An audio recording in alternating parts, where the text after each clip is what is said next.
We've mentioned on this broadcast before that how Putin Xi uh, are very wary of the spontaneous explosion out in the provinces or out in the further reaches of their imperium, their rule. What we would call in modern terms, I mean, it's an old term from the Middle Ages, a jacquerie. A jacquerie is a spontaneous explosion which comes from the bottom up, not the top down, of uncertain value, what they really want, but it is, I have just had enough, get stuffed. And I think that that Putin is in some danger there. Hello and welcome to Frontline for Times Radio. I'm Louis Sykes. Today we are joined by Robert Fox, the defence editor at The Standard, contributor to the iPaper and The Observer. Robert, thank you very much for joining us again. Hello. Well, more Russian energy export infrastructure has been struck overnight, Robert. A petrochemical plant in Bashkortostan in central Russia, an oil refinery in Russia's Nizhny Novgorod region, all as Ukraine continues its campaign to cripple Putin's war economy. What impact is it having? It's very difficult to assess. It is having an impact. That is undeniable. But I'm now very sceptical about statistics and relative values that are coming out. And I'm sure we're going to mention a lot of statistics. 40% of Russia's refining capacity. I don't really know if it really is so, but there is a cutback in exports. And of course, that they've managed to, with the threat of sanctions, to staunch the flow of petrol products to Pakistan and to India, and China seems to be reluctant to buy, though it is continuing to sell and is still absolutely vital for the aerial part of the Russian order of battle. It really provides vital material to the Russian drone fleet. I think the things you have to look at very quickly is it's interesting how the Russian presence in the Black Sea is really being degraded. An important refinery for Crimea has been knocked out, and they must be desperate now. We'd heard of petrol rationing. And the other thing they have to look at with it, like water shortages, has been going on. But there is something that since we last spoke, I've been trying to interrogate and investigate exactly what is happening to the Russian rail network, because this is proving absolutely critical. The sanitized figures say that 10% of rail freight traffic is 10% down. That's a big whack at the economy. What is the rail really needed for? Of course, you prioritize rail for logistics, but above all, for the movement of troops. And it looks as if that is being hit very hard. And I think instead of looking forward all the time at the battle of what they're bringing up to the AOR, the area of operations in the wider Ukrainian front, we ought to look deep, as you say, well beyond what they can bring up from the reserves and in the rear. And this is where these attacks, and you hear them at 1,500 kilometers range, 2,000 kilometers range, it really is quite something. And you just have to, that it's like, I say, the Conjuring Act. You have to look at the great distraction. Where are you being distracted to? And one of the glaring things is there's been the call out of the reserves. Putin has said they're going to call out all the reserves for the war effort over the next 2 or 3 months. And that is really significant. But we are coming to a crisis point. We love to talk about things like culminating points or limitations of exploitation and so on. I chuck the military jargon out of the window for a minute, but there's a real crisis point, and it's a crisis point not only for Russia, but above all for Ukraine, but for Europe and the Allies as well, particularly as Trump's long-term aim, if he has any, over Ukraine and Russia, seems to be unfathomable. Yeah, indeed. I mean, I'd like to drill more into the assignment of reservists to guard some of these oil refineries and other energy infrastructure. Is there a risk of that really backfiring on Putin? Because he's been very hesitant to let the reservists get involved in this conflict. It was one of the problems and one of the threats to the Kremlin when Kursk was invaded, and suddenly a lot of these reservists were being overrun when they never thought they were going to see combat at all. Could that backfire on the Kremlin if more conscripts effectively are drawn into this conflict? I think he's very worried about local levies, local reserves, because it's a peculiarity as to how the Putin state security system works, because it's very different even from that Gorbachev, I suppose to use completely the wrong verb, but I will use it, enjoyed, as it were. Because one of the things that you have to point out that is so obvious compared with the crisis in the 80s, as things were coming to a critical point again, and it was triggered quite unexpectedly, sort of almost off stage by the Afghan crisis. They just felt that they were losing too many, and public opinion, or the opinion of the wives and widows and the wounded, really did affect things, and did affect Gorbachev. And one could ask oneself, why isn't it happening to this extent at this time? But he hasn't. I was going to, sorry, very long sentence. What Putin doesn't have, I know he's got his own political party, but he doesn't have the Communist Party. He doesn't have the Communist Party apparatus, which was enormous and in depth, upon which Stalin relied, obviously, in his multiple purges, and particularly the purges in the 30s, and then the purges immediately after the Great Patriotic War, which were as savage, by my understanding, as those in the 30s. So I think we've mentioned on this broadcast before that how Putin, Xi are very wary of the spontaneous explosion out in the provinces or out in the further reaches of their imperium, their rule. What we would call in modern terms, I mean, it's an old term from the Middle Ages, a jacquerie. A jacquerie is a spontaneous explosion which comes from the bottom up, not the top down, of uncertain value, what they really want, but it is, I have just had enough. Get stuffed. And I think that that Putin is in some danger there, particularly as he has to appeal, in inverted commas, to the electorate for the elections coming through from the spring through to the summer, including the election for the Duma. It's a confidence vote in a way, and that's, as I said repeatedly, that was the genius of Alex Navalny. He didn't bother too much in Moscow to the end, and that's why he was causing real trouble. He was getting out further and further east, seeing where these Moscow imposed governors were very, very unpopular indeed. I'm answering your question too about the reserves. This is why he is wary of the reserves.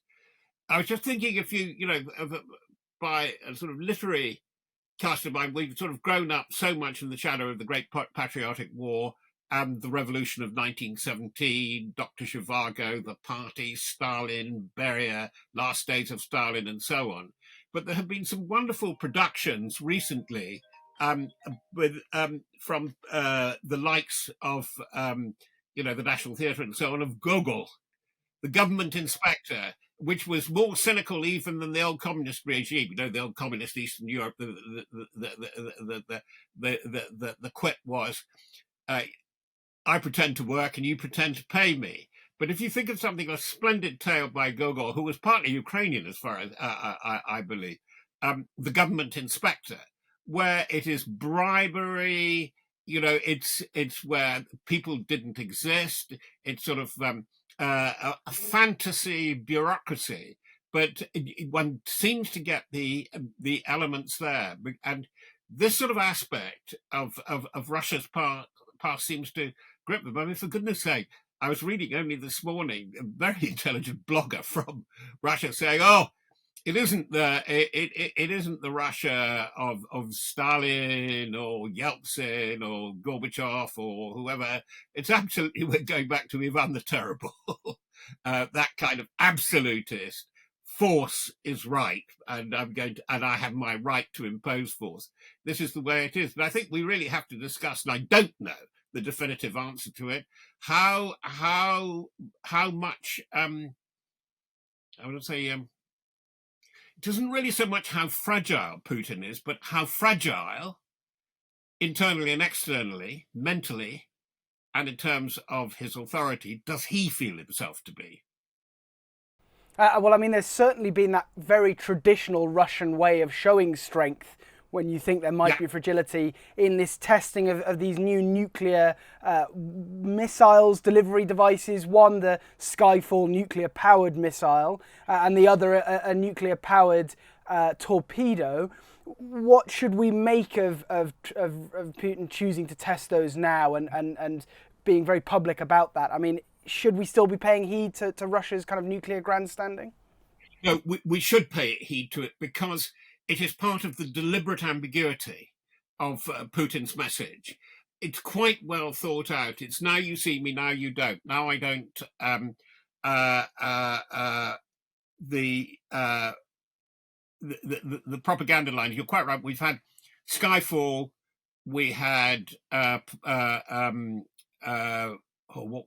was the one? It's one that we use. Not Neptune. It is Neptune.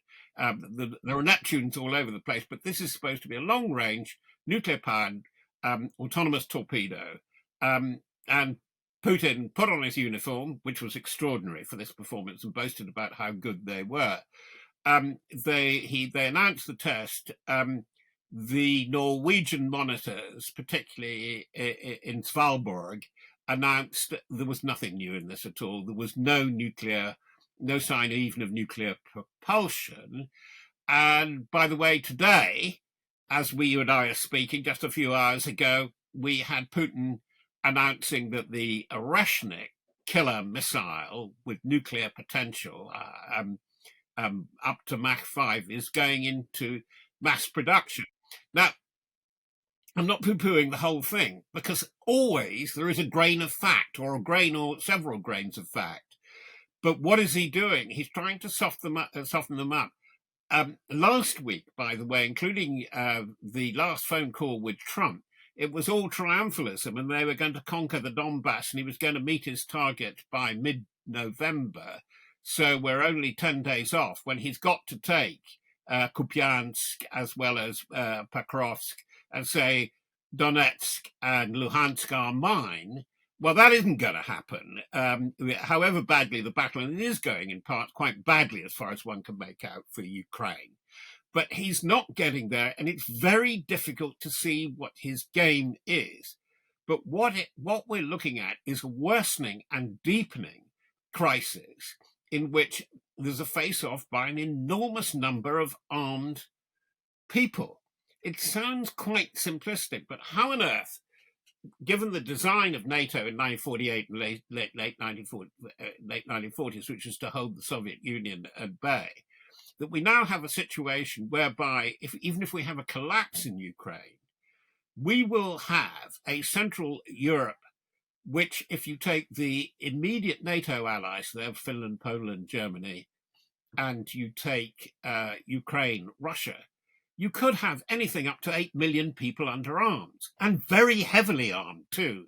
That's the point, is that for whichever way you look at it, the completely proportionately overarmed Ukraine is going to be a problem for generations to come. Again, which is an irony, when you came to the Budapest Agreement in 1994, this was for Ukraine generously to hand over its nuclear arms because it couldn't manage them, and its security would be guaranteed by Russia, Britain, and America. Now we have this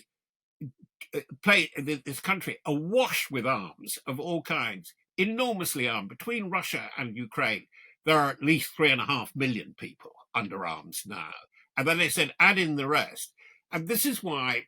We are in a state of confrontation, which at times looks like war. And the thing that is so very, very difficult is that even the principles in Europe, who are not looking so principled, but I mean the Germany, France, and Britain, are not clear and not focused what to do. Britain is in such a fix. Well, they all are anyway, but Britain particularly with debt, talking about defence cuts now. I mean, loopy. But this is a government which is so worried about the internal situation that it's not really paying enough attention to the externals, I think. Indeed, there's been some interesting things coming out of Europe in the last couple of days, though, hasn't there? I mean, just today, Norway suggesting that it could use its sovereign wealth fund to try and revive the idea of loaning money out of the Russian frozen assets to Ukraine. There's also a Norwegian munitions maker, Nammo, is pledged that it's going to start producing munitions in Ukraine. Could some of this interesting private funding be a way of unlocking further support for Ukraine from Europe? The sovereign fund is interesting because Zelensky has wanted to get into that, and it'll be interesting to see how the Norwegians can finesse that. It is certainly probably one of the most, if not the most successful sovereign wealth fund from hydrocarbons in the world at the moment. So it is wealthy. And it is very interesting, I was talking about principled and unprincipled, how principled and practical the Norwegians, the Danes, even with their parlous state of their government, the Dutch, who are really thinking clearly about this. Poland has ramped up its defence, but it realises it really can't afford this enormous bill with which they're saddled 5% of GDP. But I think that what I would really like to do is to turn the thing on its head and say, why are we so concerned about this? What is going on? And I think the fundamental is this. Alaska, August the 15th, a meeting with Trump and Putin, and the aborted one in Budapest on the 28th of October, neither yielded any willingness on the part of Moscow, really, to talk.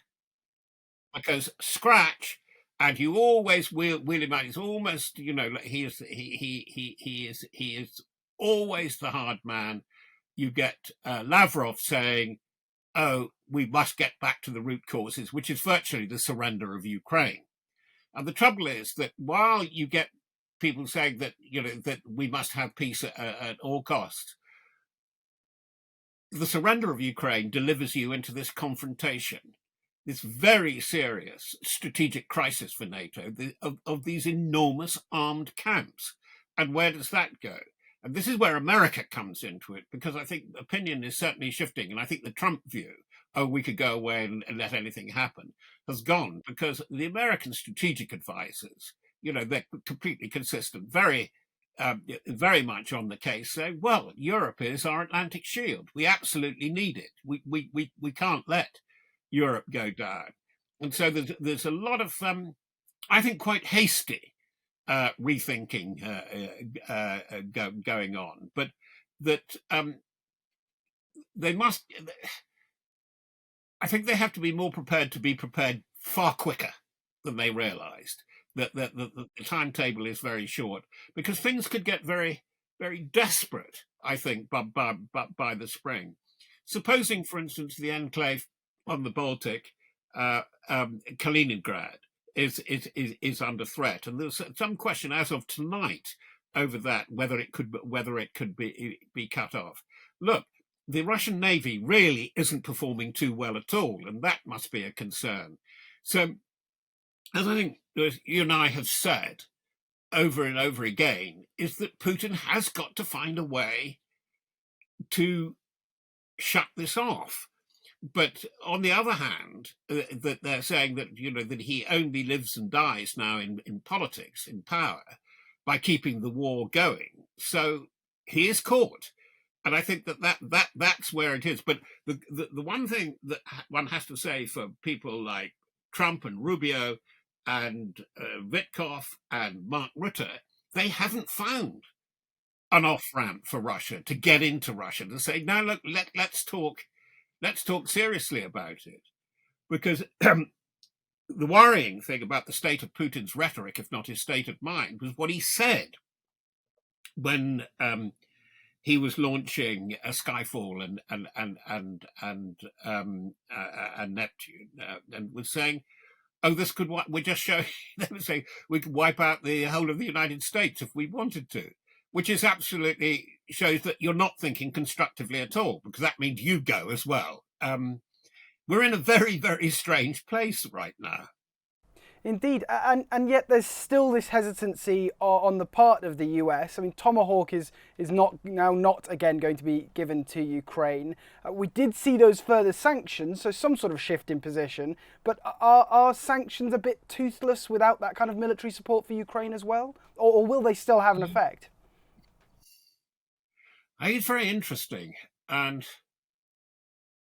I think there's real concern about the inconsistency of Trump's stance and the sort of wild, off-piste element of his security and foreign policy, namely Venezuela and Nigeria lately. Suddenly said, we'll do this. I mean, what is he up to? And then you get Putin's people saying, we'll put a Reshnik, the super duper ballistic missile, into that. What? What does that do? And it shows you that they're reading from a very bad old B movie script. They think it's the Cuban crisis all over again. And there is great concern about the distraction, not destruction of the Trump security apparatus. So, answering your Tomahawk point, you can see that Britain and Germany have just announced, and they will have to accelerate. They're going to do an intermediate missile themselves for Ukraine, and I'm sure they will, and I'm sure they can get it there by the spring. We know there's tremendous effort by Denmark, and Denmark and now Norway are going to build in and around. They've got to keep the air war going, because particularly around in the tactical battle around Pokrovsk and Kupiansk, is that this is where Russia does seem to be getting some air dominance over the drone units. They're deliberately targeting the drone units. So, as usual, with this kind of tactical war, it's evolution, or it's a bit like a game of chess, or the move of the knight: 2 steps forward, 1 to the side, 2 steps forward, 1 back. And this seems to be what's going on. But the big announcement as the summer offensive was getting underway from Putin, that it's sort of almost Napoleonic in his boast. Napoleon is supposed to have said at Chaumont to Chancellor Metternich of Austria, I have an income of 100,000 men. Putin said, I have 170,000 troops to go into the Pokrovsk, Donbass offensive. Well, where are they? I'm sure they're around, but you couldn't deploy them. It'd just be a traffic jam. I mean, that sort of talk, if you sort of deconstruct it, is slightly crazy.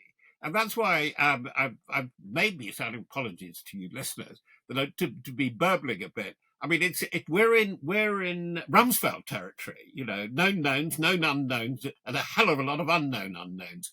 But the known unknowns, I think, are particularly interesting. There are things like, how damaging has the weakness in the harvest been? How damaged are they in not being able to get hydrocarbons out of the ground or onto the railroads or into the tankers? Are they really beating up the tanker fleet, which they seem to be at the moment? It's that everybody says, oh, the battle lines have hardly moved. The mental battle lines are shifting very, very fast at the moment, and they're very mercurial and very volatile. So I think that we'll go into a winter, and I think it'll be a winter of slogging war. There will be no truce, and I think that Russia seems to be showing every sign of preparing an ambiguous approach on the Baltics and possibly the Balkans as well. The one thing that Putin does seem to be very keen to do at the moment is diversify, to spread the effort, to get as many on board. But he's not doing too well with allies. His immediate allies mistrust him. That even Belarus fears that an annexation could be on its way, and if that is on its way, Russia, even with, as I said, the 250,000, which I include internal troops, the security apparatus, they wouldn't be able to hold a fully occupied Belarus and Ukraine. In present circumstances, I don't think they could.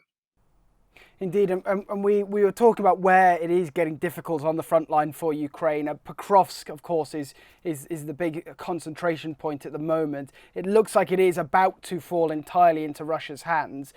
Putin will no doubt make a very big fanfare of this, but is the victory that big for Russia, given the time and the resources expended to take it?